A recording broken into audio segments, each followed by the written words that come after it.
म्हणजे ह्या गोष्टी असा ईश्वर प्रकाशमान आहे. तो त्या प्रकाशात तुम्ही जे काही साध्य करायचे साध्य करा म्हणतो. अहो तुकोबांची वचन आहे, देवची होईन म्हणती ती होती तरी का चित्ती न राहावे. तुम्हाला देव होऊन बसायचं आहे का? देव होऊन सुद्धा बसायचं पण चित्तात धारण करत असे. म्हणजे सगळा चित्ताचा खेळ आहे, आपल्या चित्ताचा खेळ आहे सगळा. म्हणून ह्या सद्भावना असद्भावना दोन्हीही ह्या माणसाकडेच आहेत आणि चालणार योग्य योग्य. पण आपण एक सद्भावना घेऊन जगाकडे जायचं, सद्भावना संस्थापना होण्यासाठी कार्य करायचं. दुसरं काय?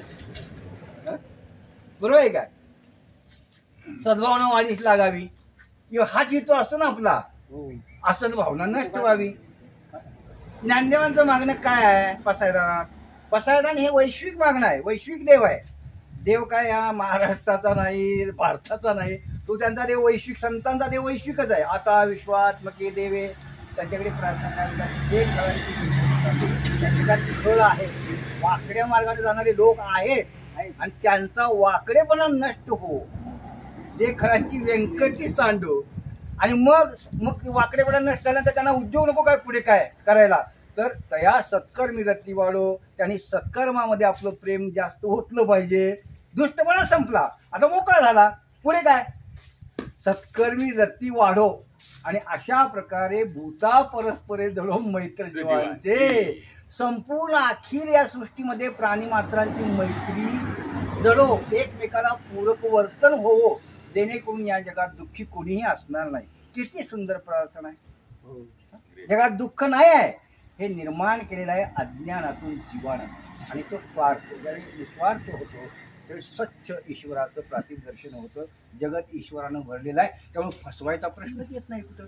ज्यावेळी असा साक्षात्कार होतो हे जगत ईश्वरानं भरलेलं आहे, मग आपण एखाद्याला फसवलं तरी ईश्वराला फसवल्यासारखं आहे. पण हे कुणाला? संतांच्या ठिकाणी हे दर्शन झाल्यावर संत कुणाला फसवत नाहीत. संत स्वच्छ प्रशस्त मार्ग जीवनाचा करून देतात आपल्याला. पण संतांना सोडून लोक ज्यावेळी आता बुंधू साधूच्या पाठीमागे लागतात त्यावेळी हेच मिळणार लोकांना, दुःखच मिळणार आहे, दुसरं काय मिळणार आहे? ते पुढे म्हणतात दुरितांचे तिमिर जावो. हो, अज्ञान अंधकार नष्ट हो जगातला. आणि दुरितांचे तिमिर जावो काय बघा, जे खळांची व्यंकटी सांडो तया सत्कर्मी रत्ती वाढो, भूता परस्परे जडो मैत्र जीवांचे. दुरितांचे तिमिर जावो, विश्व स्वधर्म सूर्य पाहू. म्हणजे काय? आता हे स्वधर्म म्हणजे हिने काय घेतलेलं आहे? स्वधर्म म्हणजे हिंदू धर्म नव्हे. स्वधर्म म्हणजे स्व म्हणजे कोण? आपण स्वतः म्हणतो, स्वतः म्हणजे मी. या मीचा एक धर्म आहे. मी म्हणतो ना आपण, तो आत्मस्वरूप आहे, त्याचा एक धर्म आहे. तिथे तुम्ही स्थिर राहा, आत्म्यामध्ये स्थिर राहा. स्वतःचा धर्म पहा. धर्म म्हणजे कर्तव्य सुद्धा अर्थ होतो. स्वत कर्तव्य काय आहे बघा.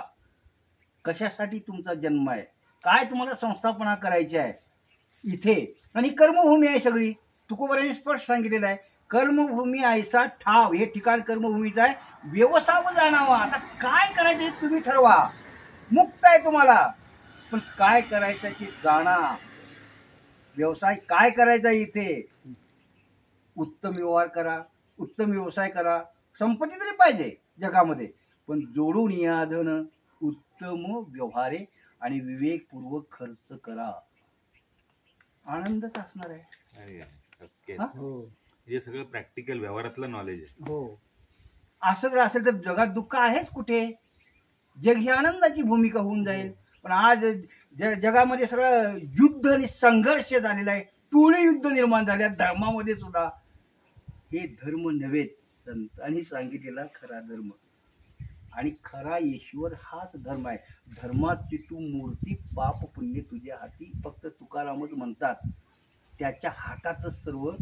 धर्म म्हणजे काय त्यालाच माहित आहे, आणि पाप पुण्य काय त्यालाच माहित आहे. त्याचा साक्षात्कार झाला की समाप्त त्या जगातला अज्ञान अंधकार धुरी तिमीर काही राहणार नाही. स्वच्छ डोळ्याने की सगळं भगवद्रूप आहे. मग तिथे ज्यावेळी भगवद्रूप होतं आनंदी आनंद, दुःख द्यायचं काही कारण नाही.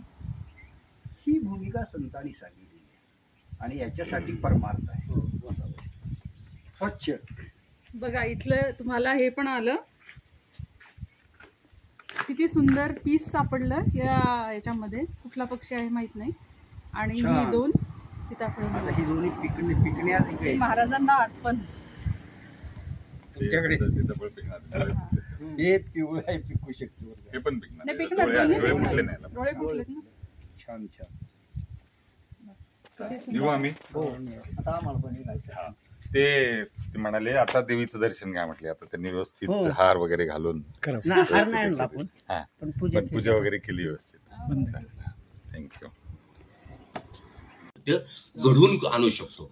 तुम्हाला मी हिप्नोटाईज करून तुम्हाला थोडंसं वेड्या पेशासारखं करू शकतो. अशा पद्धतीचं एक आहे. आता ते काय आहे कसं आहे विज्ञानाला तिथपर्यंत अजून पोहोचता आलेलं नाही. ह्या सगळ्या गोष्टी आपल्याकडे अतिशय उत्तम प्रकारे इत्सिंग, फाययान ही जी काही चीनी यात्रे आले 6व्या शतकात, अल-बरुनी आला इराण इराकच्या बाजूने, यांनी स्टडी करून ठेवला आणि ते रिटर्न सापडत आहे. मग माझा म्हणण्याचा उद्देश काय, जे रिटर्न सापडत आहे त्याला आपण फॉलो करू.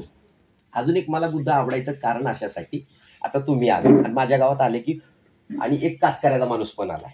आता तुम्ही तर आहात एकदम तुमच्या चेहऱ्यावर तेज आहे. म्हणजे तुमच्याकडे पाहिलं ना एक तेजाने भरलेली व्यक्ती. जेवढं माझं 41 वर्षात तेज नाही ते तुमचं 65-70 वयामध्ये तुमच्या चेहऱ्यावर आहे. का तर काही गोष्टी तुम्ही प्रकर्षाने टाळताय आणि चांगल्या गोष्टी करताय. पण आता माझ्या गावात जर तुम्हाला आगमन झालं तर तुम्हाला मान पाहिला. आणि कातकऱ्याची 4 पोरं उभी आहेत. ती काळकाटलेली माळकाटली. ती कुठं हो तिकडं. मी इथं तुम्हाला चहा सांगितलं, हे काय राहायचं तुझं तिकडं हो तिकडं. ही झाली आमची. म्हणजे तुम्ही कोणतरी वेगळे आहात म्हणून काहीतरी वेगळी ट्रीटमेंट. आणि बुद्धाच्या ठिकाणी नेमकं उलट आहे. राजा बिंबिसार सुद्धा इथंच बसलाय. त्या गावचा भंगी असलेला सुनीत सुद्धा इथंच बसलाय. वेश्या असलेली आम्रपाली जे शेवटी कळलं की माझं इच्छुक नगरवधू होती. शब्द किती छान आहेत बघा, नगरवधू म्हणजे अख्ख्या गावची बायको. त्यात समजून घ्या. ती पण तिला नंतर काय ती पण बुद्ध धर्मामध्ये आलेली. त्यांचा चुलत भाऊ सगळे बुद्धाचे सोडून आले.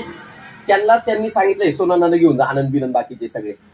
ते निम्म्या वाटेत गेलं म्हणलं ज्याला ही सगळी राजकुमार लोक सोडून चालले तर मी येडा यांचं घेऊन का चाललं. नाही मला पण यायचंय. बुद्ध म्हणले पहिली दीक्षा मी तुला देणार. मग जेव्हा काय बुद्धाचं संध्याकाळच्या वेळेला जी कीर्तनाची आजची परंपरा आहे जे चालायचं त्याच्यात बिंबिसार पण तिथंच बसलाय, तो भंगी सुनीत पण तिथंच बसलाय, व्यापारी सुदत्त पण शेजारीच बसलाय. त्याच्या शेजारी बसली आमची आम्रपाली जी पूर्वी वेश्या होती.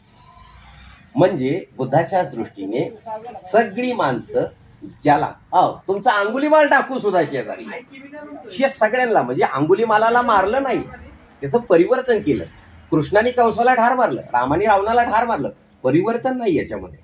ठार मारणे विचार संपवलाय, व्यक्ती संपवला, मला मारून टाकणे आणि माझ्यात बदल घडवणे ही जी पॉवर आहे ती त्या विचारांमध्ये. आता मी म्हणत नाही की बुद्धांचेच विचार श्रेष्ठ आहे, तुम्ही चिकित्सा करा. त्याच्यापेक्षा कदाचित तुमचे विचार त्यांच्या पुढे जातील. आणखी या काळातल्या बुद्धांचे, बुद्ध म्हणजे काय आभाळा एवढा महाज्ञानी असा तो, ती उपाधी आहे, विशेषण आहे, अवस्था आहे, सर्व अवस्था आहे. आता तुम्ही आमच्यापेक्षा याच्यात पुढे, आम्ही फक्त ऐकून आहे, प्रॅक्टिकल 0 आहे. तुम्ही 1 स्टेप पुढे आहात. जसं म्हणजे आता मला जास्त तुमचं काहीच माहित नाही पण मी 100% सांगू शकतो तुम्ही पुढे आहात या विचारांच्या प्रक्रियेत. परिचय करून द्यायचा होता आणि त्या निमित्ताने गप्पा झाल्या. आंदोलन होतं संपूर्ण प्राचीन कालखंडाच्या तत्वज्ञानाचं आणि उत्क्रांत म्हणून उत्क्रांत होत जातो. पण प्रत्येक महापुरुषाचं योगदान आहे ना ते या जगामध्ये अप्रतिम आहे आणि त्यांच्या ऋणातून कधीच आपण उत्तीर्ण होत नाही, कारण त्यांच्यामुळेच आपण महान बनलेलो असतो. तुम्ही जात्या म्हणताय तर तशीच जात द्या. सर्टिफिकेट बदला तिथे.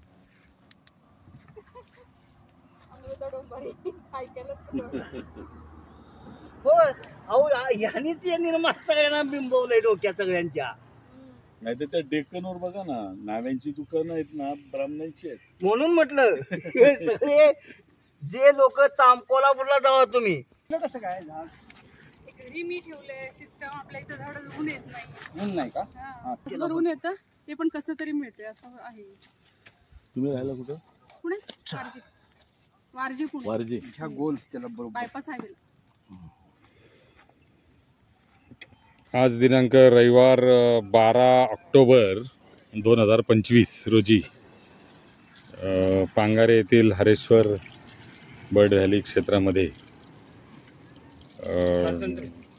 मधुसूदन महाराज यांच्या हस्ते आणि मानसी पाटील, त्याचबरोबर अशोकराव दिवार, शरद बापू काकडे, श्यामकांत पाटील कुठे गेले? श्यामकांत पाटील, मी स्वतः मुकुंद काकडे. आपण मॅकॅडेमियाचं झाड जे मानसी पाटील मॅडमनी आणलेली आहेत त्यापैकी 2 झाडे या ठिकाणी लावलेली आहेत आणि अशा प्रकारे